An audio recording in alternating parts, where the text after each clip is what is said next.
I think in the next hearing, we'll be inviting the e-wallets kasi gusto ko malaman magkano income nila, magkano bang nakokolekta nila in totality dito sa online gambling activities na ito at kung gaano karami yung kanilang users ang gumagamit ng online gambling platforms sa kanilang apps.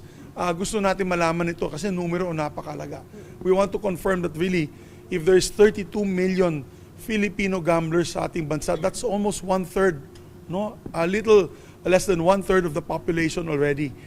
Biro mo, in every household, that's almost 1 to 2 individuals in every household na nag-online gambling na nalululong sa sugal. Kaya kailangan natin malaman ito. And of course, gusto din po natin malaman sino ba talaga mga may-ari nito.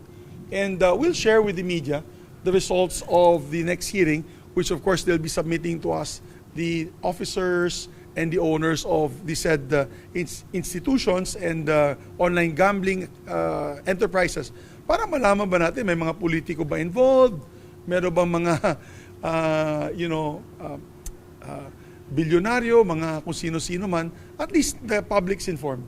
Will inform the public. Kasi katulad na binanggit ko, napakahirap itong laban na ito dahil mayayaman ang kalaban natin. Puro mga multi-millionaire, puro mga bilyonaryo, puro mga well-connected.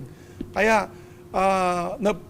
papasalamat kami sa BSP. Saludo po kami sa BSP sa ginawa po ninyo. That's one way of removing itong epidemic on this online gambling. Pero sir, sabi ni Sen. Erwin, yung iba lumipat sa Viber, merong advisory na the fun continues sa Viber, meron din daw sa Lazada, nag-offer pa ng vouchers. That's why we need a law. Kaya kailangan natin ng batas. Kasi kung may batas, bawal na lahat ng platform, Viber, WhatsApp, lahat ng mga Google platforms, dapat matanggal na talaga yan. So, that's why we need a law. Kailangan natin ng batas.